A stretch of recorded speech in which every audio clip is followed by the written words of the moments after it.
Art the Clown is back, baby. So Terrifier 3 has just been released and I'm super stoked. Not only do we have a new addition to the Terrifier verse, but now we've got a new balls to the wall horror film set around Christmas. It truly is the season.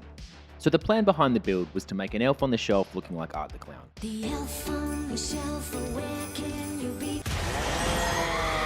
Hands, face and feet will be sculpted and the body will be repurposed from a $5 off-season Amazon elf on the shelf. So let's boogie. So to get started, I used an elf on the shelf for reference for the armature, measuring out the length of the torso, the legs and the arms. I was going to use this to build all the limbs off this skeleton. To make sure that this elf on the shelf was posable, I made sure there was a little notch right here. This way, the legs would stay in position, but would still be able to work as a hinge. Once I was happy with this, it was sculpting time.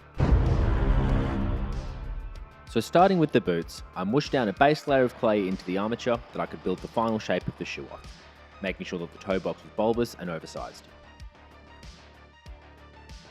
Once the boots were looking sufficiently clowny and goofy enough, I detailed the soles of the shoes with some flattened clay from my pasta maker, and I textured the sole with the diamond pattern on my X-Acto blade. To finish the boots, I built up the quarter of the shoe, which is the fancy name for the part of the shoe that laces go into.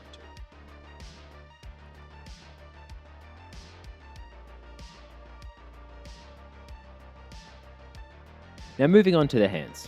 Ace of Clay has a fantastic tutorial on hands which I'll link above. The process really starts as an extended rectangle for a palm before you make 4 cuts for the fingers. This is followed by lots of stretching and pulling to define the fingers, making sure to taper towards those tips.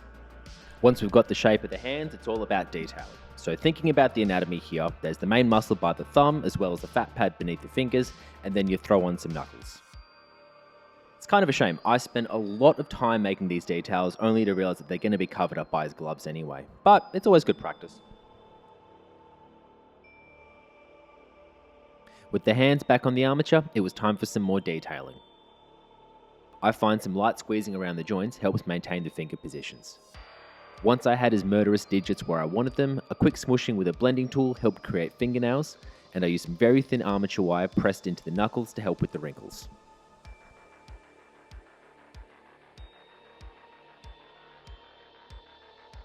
Now as for the face, I started with a Loomis head, which is where you take a ball, slice off the sides and build up the facial landmarks. I find it's a great way to ensure correct position of the eyes, nose and the mouth.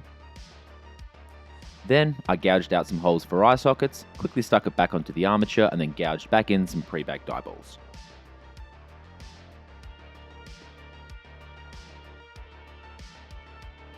To build up the face, I started with the cheekbones, brow ridges and the start of Art's nose. To emphasize the smile, I dug out the area around the mouth to increase the nasolabial folds, which is the super unsexy word. Then it was on to making the surrounding skin to the eyelids. I've found that with eyelids, it really can't be rushed. It takes lots of poking and prodding, adding little bits here and there, making sure to keep things as symmetrical as possible. With the eyes finished, I added a small blob onto the face which would become Art's teeth. After smoothing, I added some small sausages to create the lips. Then it was just blending, defining the lips and the gums.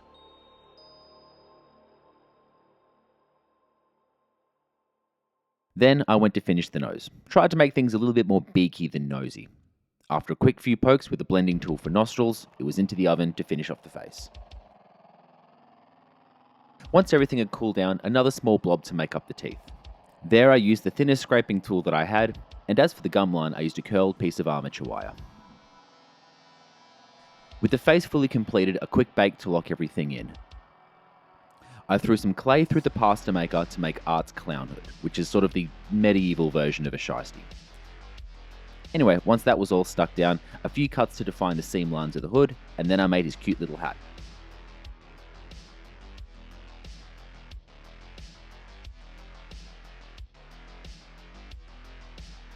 One quick craniotomy later, so the hat would look like it's not just balancing on his head, some bacon bond, a quick bake, the head was done.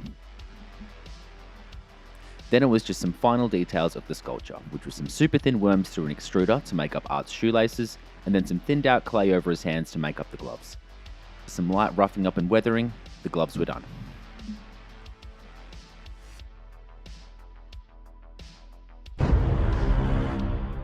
On to one of the easier paint jobs that I've done.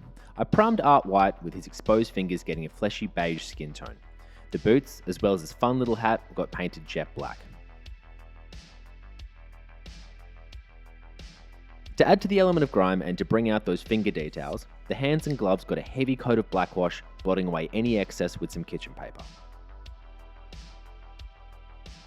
Famously known for his oral hygiene, Art's mouth got a series of red and brown washes to define his toothy pegs, before channeling his inner goth with some heavy black lipstick and some heavy guy liner.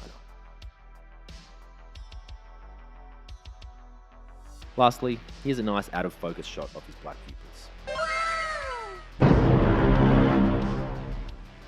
Look, I'm no seamstress, seamster, seam man, whatever the well-hung male equivalent of a seamstress is.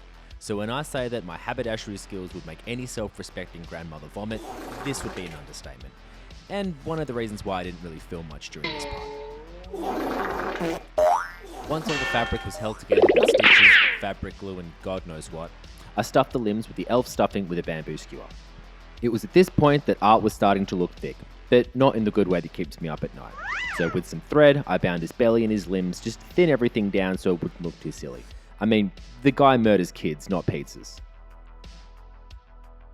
As for the actual costume, I drew the shape of the costume as well as some sleeves on some paper and used this for reference on some black and white satin.